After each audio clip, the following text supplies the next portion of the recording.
came along some bush tucker in the middle of nowhere. Oh wow, look at this stuff. Perfect. And this stuff here, this is what they call Rosella, and this is a native plant, and it's a bush tucker, an Aboriginal bush tucker. Now you can eat it. You can eat it straight off the plant. You can eat the flowers. You can eat those flowers, and then you can grab the these little red pulps off here,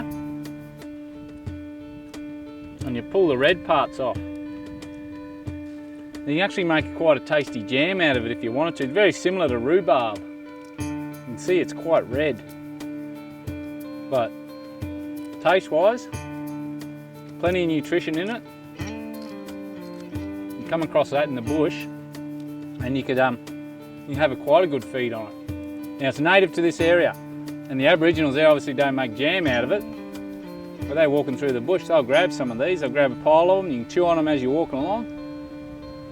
So I reckon I might grab a few of those. Might make a jam out of it later.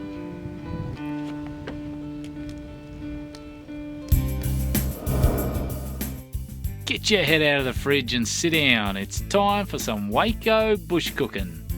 The only way we go is with Waco. Alright, today we came across a native Rosella plant where we're out in the bush. And what I'm going to do today is I'm going to cook you up some Rosella jam, native Rosella jam, and we're going to have it on a damper. Okay? So if you have a look here, what I do is I pull all this red flesh off the outside there, and you're left with that. We don't want that bit, we leave that there.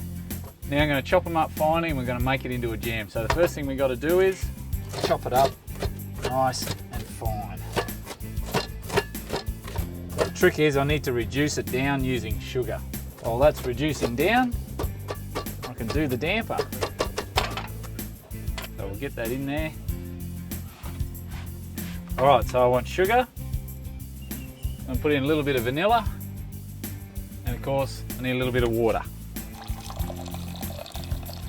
So we just stir those ingredients. Now basically,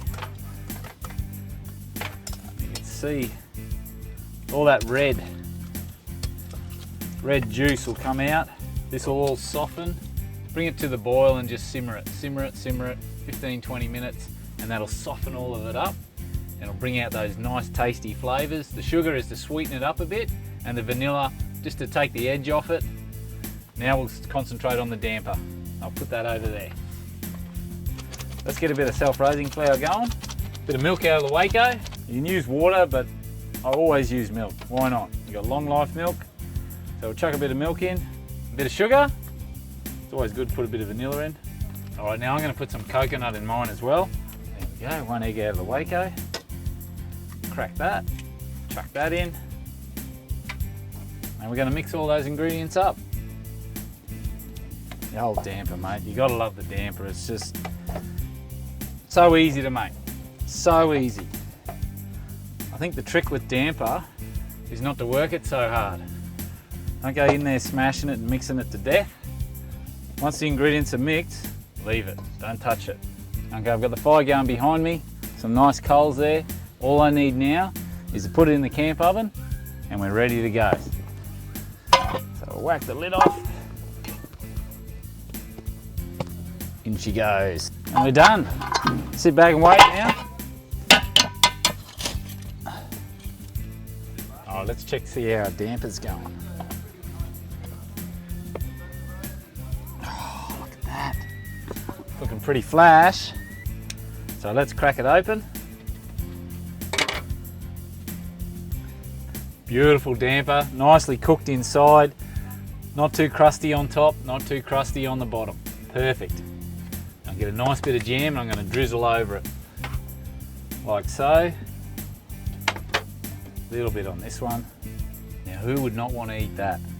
That's bush tucker I've picked out on the track, and I've made a sweet jam with it, with my damper. Quick, simple, easy, and very tasty. How's it going, Craig? Yeah, good mate, yourself? Yeah, you've been watching me make the damper there, and Jen? Looking good tonight. Now I thought I'd bring some over for you to have a go of. Fantastic, my favourite jam. Look at that. There we go. Oh, look at that, eh? But what do you think? That's gorgeous, mate. Fantastic effort, eh? Well done. Brilliant. Thanks guys, thanks guys. Now the best part about Lorella Springs is it's not on the tourist map because it's remote and it's isolated and it's untouched. And that's why these folks are here. I might sit down with you, eh? Yeah. I don't mind a feed. We'll have a seat. Have yourself at home.